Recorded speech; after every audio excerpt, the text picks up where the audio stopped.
Hello student, welcome to our channel CS engineering ज्ञान।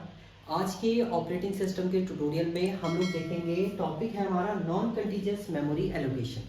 इससे पहले हमने देखा था कंटीजियस मेमोरी एलोकेशन में, जिसमें हमने दो टाइप की कंटीजियस मेमोरी एलोकेशन देखा था, आपका single contiguous memory and variable partition देखी थी हमने। पार्टीशन के अंदर भी दो हमने देखे थे, एक फिक्स पार्टीशन, एक वेरिएबल पार्टीशन, जिसमें आपकी internal fragmentation and external fragmentation की जो ड्रॉबैक है वो जनरेट होती है। तो वही ड्रॉबैक आपका रिजॉल्व करता है non contiguous memory allocation. Non contiguous memory allocation बोलता है कि आपको कंटिन्यू वे में कोई भी प्रोसेस को एग्जीक्यूट कराने की जरूरत नहीं है। आप अगर आपके पास डिफरेंट होल है तो वहां पर भी आप प्रोसेस को एग्जीक्यूट करा सकते हैं। तो एग्जांपल हम लोग देखेंगे, उससे आपको ये समझ में आएगा।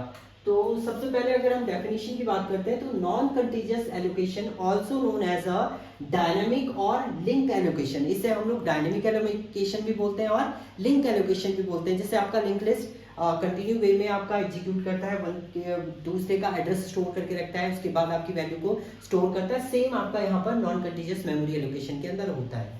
दूसरी condition, in this technique each process is allocated a series of non continuous block of memory that can be located anywhere in physical memory. Means इसमें नॉन कंटीन्यूअस लोकेशन है आपकी, कोई भी प्रोसेस जो है अगर वो कंप्लीट एग्जीक्यूट नहीं हो पा रहा है तो आप उसको डिफरेंट ब्लॉक में डिवाइड करके एग्जीक्यूट करा सकते हैं।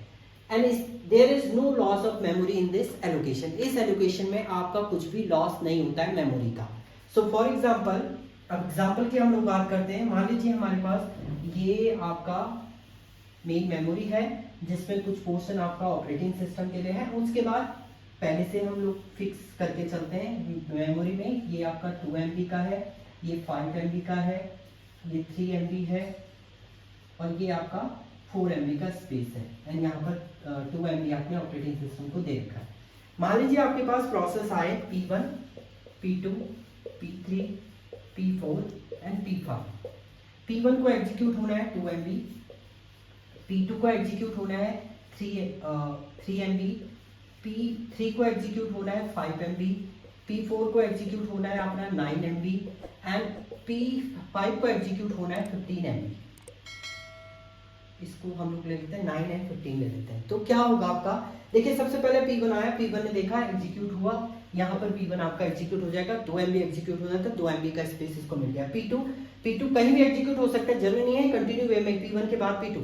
यहाँ पर P2 एग्जीक्यूट हो सकता है आपका, 3 ही चाहिए था, 3 इसको मिल गया है स्पेस और 3 पे वो एग्जीक्यूट हो गया है। इसके बाद P3 आया, P3 भी आपका यहाँ पर क्या हो गया, एग्जीक्यूट हो गया। इसको 5 MB चाहिए था एग्जीक्यूट होने के लिए, एग्जीक्यूट हो गया। अब P4 की है, P4 को 9 MB एग्जीक्यूट होना है, बट आपके पास जो पार्टीशन है वो 4, 3, 5 एंड 2 का है, कहीं पर भी 9 MB का स्पेस नहीं है।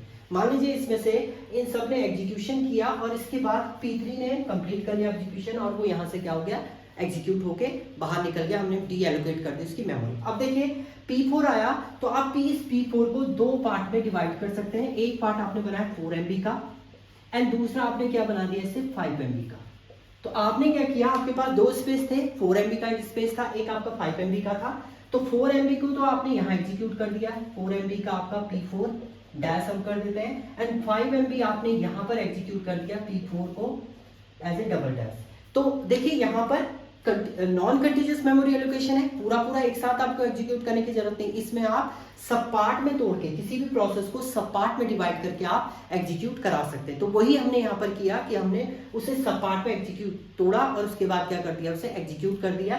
तो ये कंडीशन होती है आपकी नॉन कंटीजियस मेमोरी एलोकेशन की, यानी आपको कंटिन्यू पूरा डेटा एक साथ एग्जीक्यूट कराने की जरूरत नहीं, आप उसे मल्टीपल, जैसे आप 15 है तो 15 के लिए मान लीजिए सारे प्रोसेस एग्जीक्यूट हो गए, सबने एग्जीक्यूशन कंप्लीट किया और यहाँ से आपके रिमूव हो गए, मतलब मेमोरी अभी खाली है। अब 15 को एग्जीक्यूट होना है तो आप इसे मल्टीपल पार्ट्स में डिवाइड कर सकते हैं। 15 को आपने क्या किया, 4, 3, 7 ये आपका हो गया, फिर आपने इसको 5 में एक तोड़ दिया है तो कितना हो गया आपका 5, 4, 9 प्लस 3 कितना हो गया 12 हो गया, 12 एंड 3 का आपने एग्जीक्यूट, यानी आपने 4 पार्ट में डिवाइड किया एंड 4 को आप एग्जीक्यूट करा सकते हैं। अगर आपके पास स्पेस है तो एग्जीक्यूट करा देंगे, नहीं तो आप इसको फर्दर सब पार्ट में डिवाइड करके क्या कर सकते हैं, एग्जीक्यूट करा सकते हैं। तो यही कंडीशन होती है आपकी नॉन कंटीजियस मेमोरी एलोकेशन की।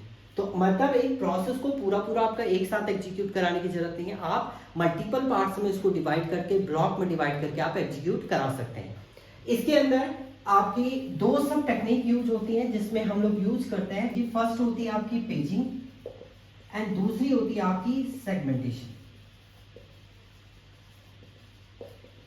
पेजिंग टेक्निक में सीपीयू जनरेट करेगा आपका जो लॉजिकल एड्रेस, वो दो पार्ट में डिवाइड होगा, page number, offset. Page number के थ्रू पेज टेबल से फ्रेम की वैल्यू फाइंड आउट करेगा, वो वैल्यू आपकी सेगमेंट के साथ ऐड होगी, देन आपका क्या होगा, मेन मेमोरी का एड्रेस जनरेट होगा। तो ये पूरा प्रोसेस आपका होता है पेजिंग। सेम सेगमेंटेशन में भी ऐसी कंडीशन होती है आपकी, सेगमेंट से वो वैल्यू एक्सेस करेगा, फिर साइज को मैनेज करता है, उसके बाद आपका मेन मेमोरी से डेटा या तो स्टोर करेगा या एक्सेस करेगा। ये सारा प्रोसेस होता है आपका नॉन कंटीन्यूअस मेमोरी एलोकेशन के अंदर।